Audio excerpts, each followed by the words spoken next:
Shalom, shalom, Yasharala.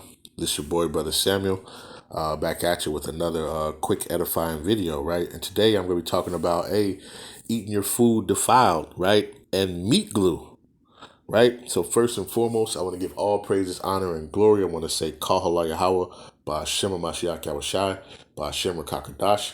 That's all praises to the Most High, whose name is Yahweh, right? And his son's name, whose name is Yahweh Shai, and the Holy Spirit, right?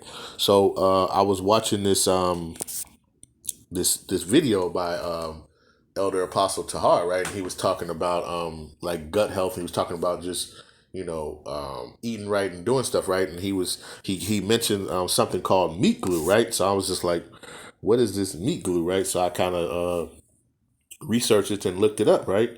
And like right here, you can get it from Amazon. It's like $14. You're like, so what is meat glue, right? So let's read this. I took a little snapshot of what it is or whatever, right? So it says the bottom line: transglutamines or meat glue is a food additive used to improve the texture and appearance of foods like processed meats.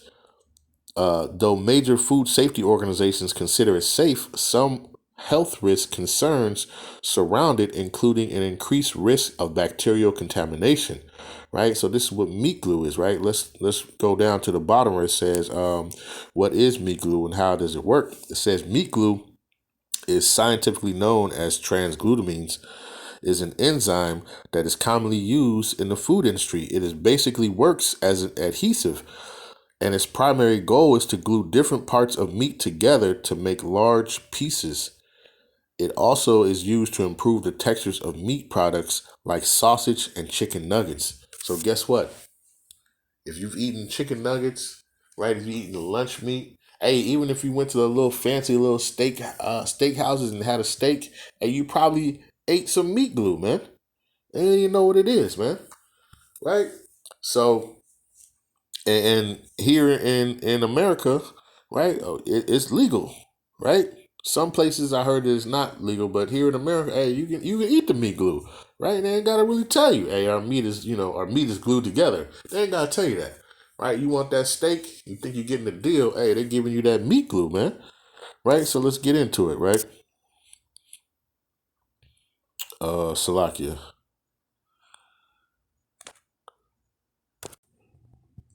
right? So this meat glue, man, is right, and it's been around for a while, right? We didn't even know about it, right? So I'm just going to show you some pictures, right? Now I know Jake don't eat a steak like this, right? But this is just it's just showing like a reference, right? You see where it says the point of fusion right here, right? Let me kind of zoom in on it, right? It says the point of fusion, and you can see where they glued these pieces of meat, right? This steak together, man, right? That Jake loves so much, man.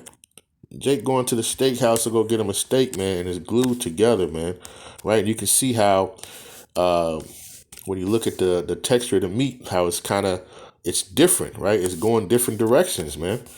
Right? And you can see that, hey, this is where they've been gluing your meat together, man. Right? And this is another one, right? This is when you look at it, like this is originally how the steak would look, right? And then when they modify it, right, and glue it together, right, this is what it looks like once it's reconstructed, man. Right? Let's get another one, right? This is the meat glue exists. Hey, and it says you probably eaten it. Because guess what? If you've eaten that the chicken nuggets, if you've eaten the lunch meat, right, you get that premium roast beef that you get at the deli when you want to get it sliced up and think, hey man, how you think that thing is huge, man, right? And how is it what? $4.99 a pound or whatever, $7.99. Hey, it's cheap, right? Because you already know that the roast beef ain't coming looking like that, right?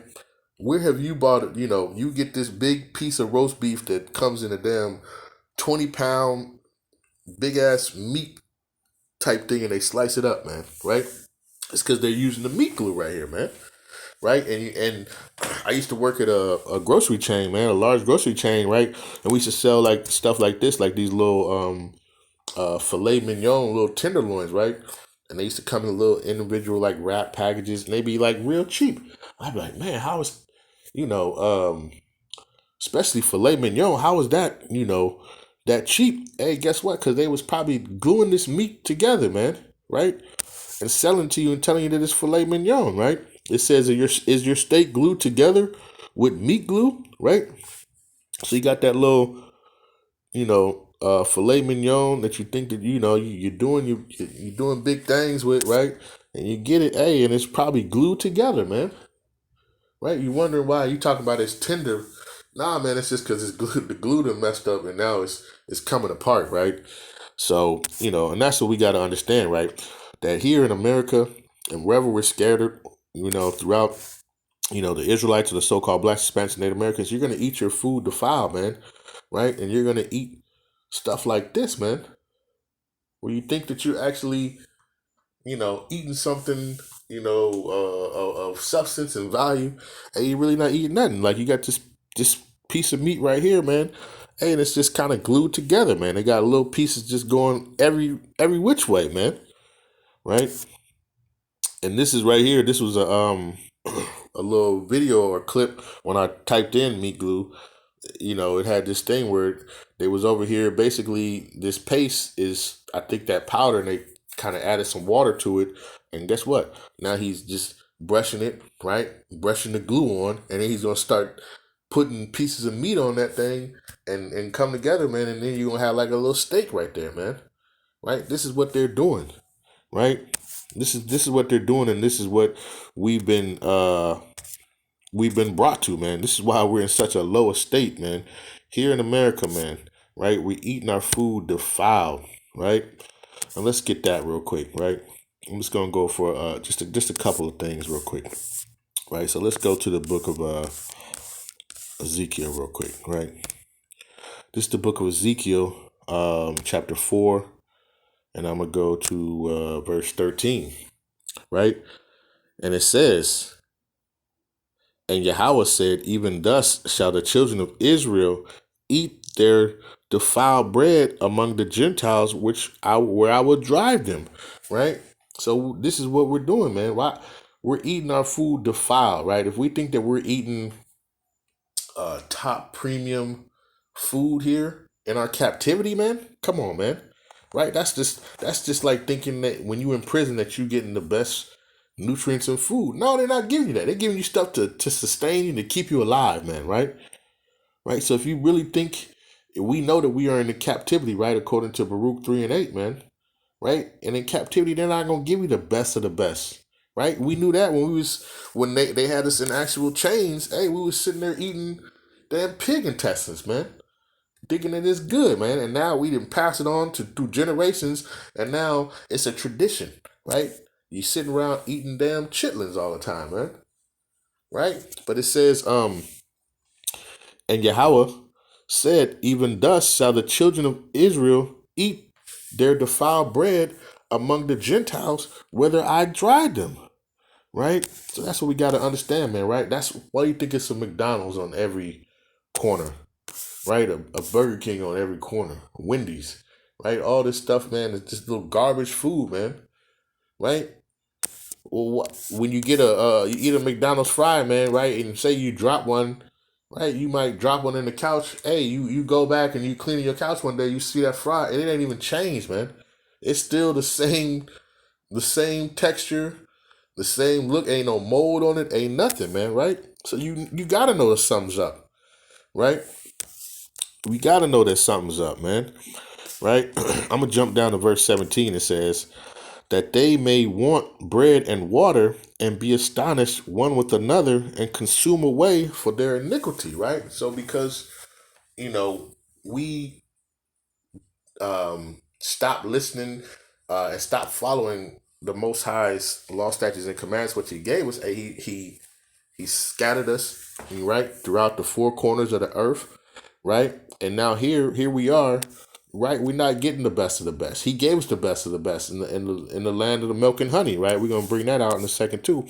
So right now we eating defiled bread, right? We drinking defiled water, right? Why is it that I can sit there and drink two bottles of regular water, man, and I don't feel thirsty, but then I go get some like pH alkaline water, and I might just drink a couple of sips of that, and guess what? My thirst is quenched, right? My thirst is quenched. So this is what we got to understand, man. Here in this captivity, we're gonna eat our food defiled, man. Right? You can't put your trust in this stuff, man. You thinking that you're eating, good stuff, man. Right? And then that leads me to let's go to this other one right here, right? Like our fruit, man.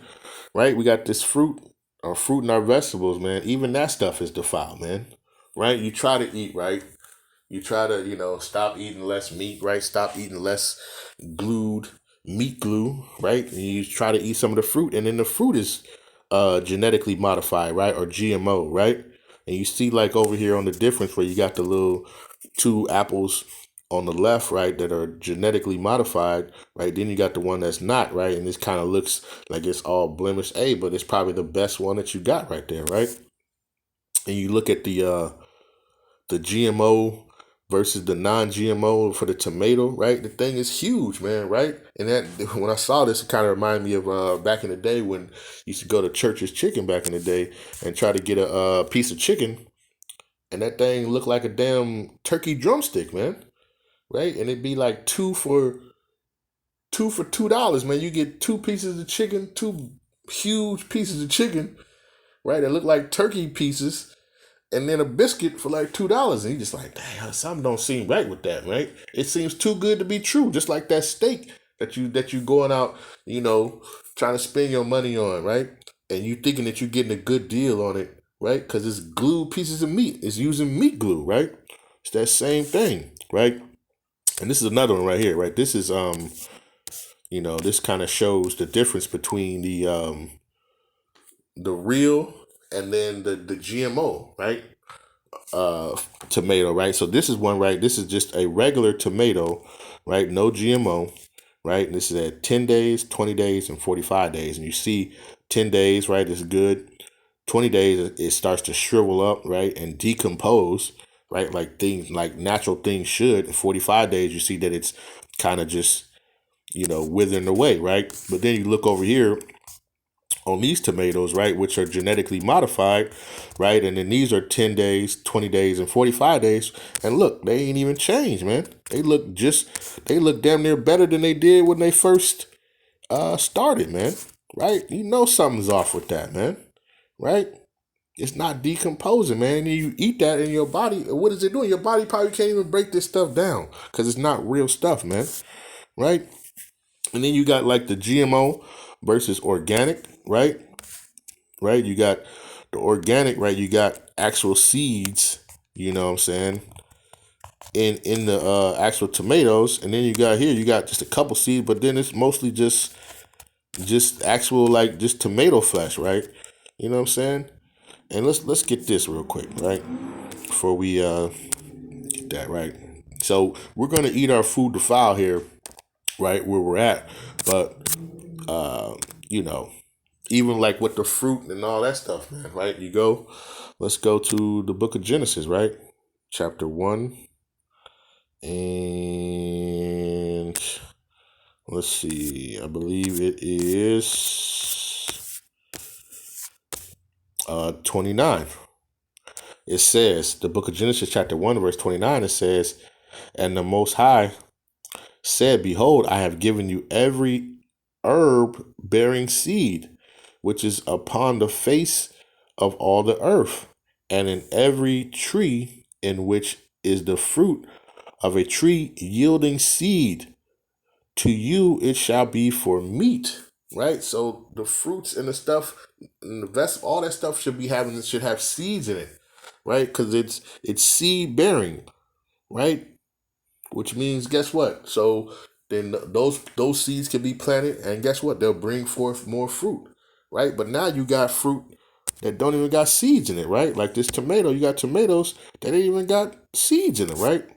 You got these genetically modified pieces of fruit, right? Matter of fact, there was one day I was working at this, like I said, I was working at the store, and it was I picked up an apple, right, and I started eating it.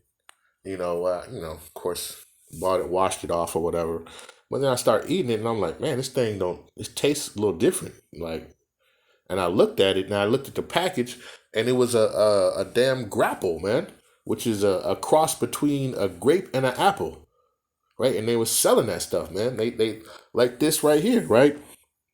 And that's when I saw this. I don't know if this is real. I doubt this is real, but hey, you know, with Esau, you never know, right? And this is transgenics, right? It says transgenics organism is one whose normal genome has been altered by introducing a gene from another species into in such a way that the organism can pass on this transgene to its offspring during reproduction, right? So like that apple that I was eating, hey man, it tasted like a grape, man, right? Because they was sitting here infusing this stuff in there, right? And you got all this stuff like they got grapes that taste like cotton candy now.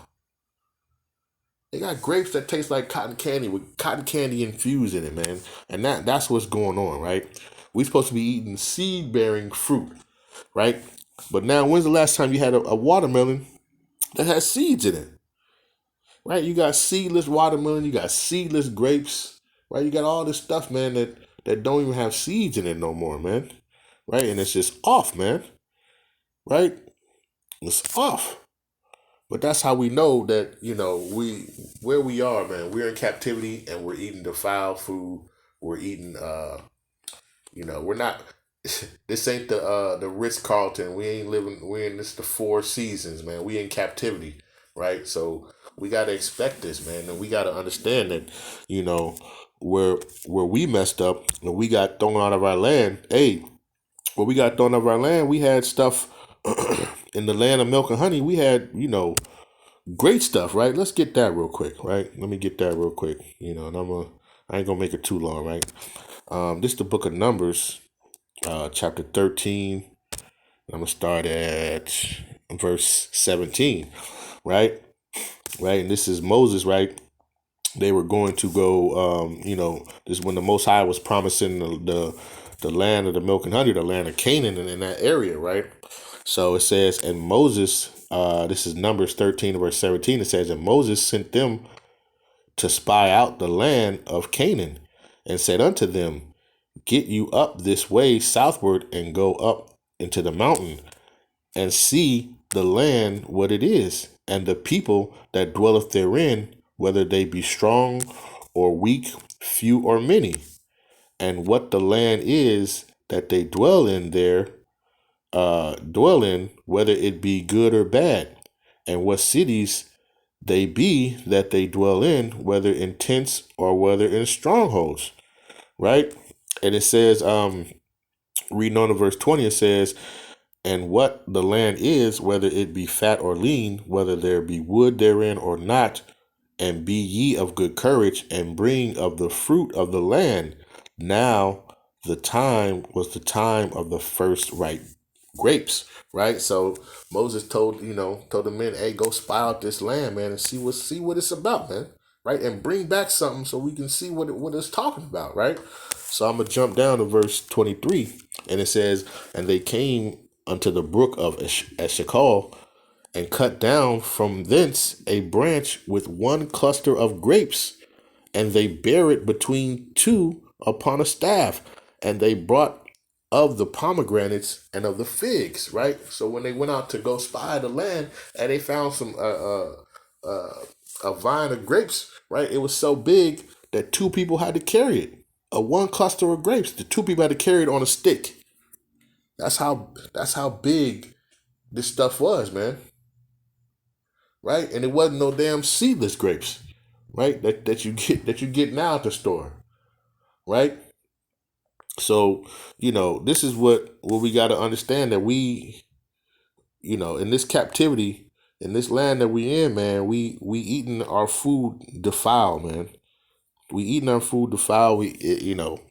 They gluing our the steak, the meat that we got together, the chicken nuggets that you get, the lunch meat and all that stuff, that processed meat, and they gluing that stuff together and giving it to you, man. Right? Our fruit, hey, is seedless, is modified, it's all types of just debauchery with it. it's just crazy, man. Right? So what we got to understand is, you know, we got to put our trust in the Lord in these last days, man. Right, to help sustain us, because we know that a man doesn't live by bread alone. Right? Let's just get that real quick. Right? This is what we got to understand. Let's go to the book of Matthew, right, chapter 4, and I believe it's verse 4. And it says, "But he answered and said, It is written, man shall not live by bread alone, but by every word that proceedeth out of the mouth of the Most High." Right? So, we sure not going to be, living and sustaining off of this food here, man. We gotta sustain and live off the Lord, man. He's the one who's going to keep us going, man. Right? And we know that we eating our stuff defiled, man. Right? You can't go nowhere, and try to, like, even you try to get a burger somewhere, hey, when they not doing something with pork or something else is going on, man. So, like, all our food here in America is defiled, man. But we gotta rely on grace and mercy, right, from Yahweh Hashem Yahweh Shai, man, to make it through, man, right, and have Him sustain us, right, with the bread of life, man, right, and the bread of life is Yahweh Shai, right. Let me get that real quick. Salakia. Let's go to the book of John, right, chapter 6, and verse 33. It says, "For the bread of the Most High is He which cometh down from heaven, and giveth life unto the world," right? And that world is the world of the Israelites, right? Or you so-called blacks, Hispanics, and Native Americans. And then He that came down from heaven is Yahweh Shai, right? Came off His throne, right? As the word of the Most High, and He is that, right? And then you read on verse 35, it says, "And Yahweh Shai said unto them, I am the bread of life," right? Clear as day. "He that cometh to me shall never hunger, and he that believeth on me shall never thirst," man, right? So guess what? We shouldn't even worry about it. Like, this is basically the Matrix food, right? When you watch the movie The Matrix, right? And the guy, remember, the guy wanted to go back into the Matrix so he could have a steak, right? That's what he eating. He eating this meat glue, man, this meat glue steak, but he could be having the food and the nourishment and the water of life through Yahweh Shai, right?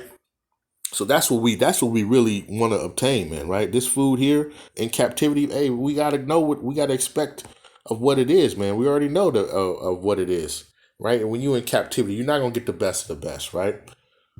So we gotta hold fast, keep the faith, right? Know that the man doesn't live by meat glue steak and seedless fruit alone, but by every word that proceedeth out of the mouth of the Most High, right? So, with that, I hope this has been edifying, right?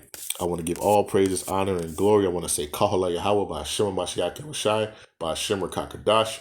Peace and blessings to the 12 tribes scattered abroad, right? A mighty shalom to the hopeful elect, right? Stay strong, stay fast, keep praying for one another, keep enduring, and keep the faith, right? And with that, shalom.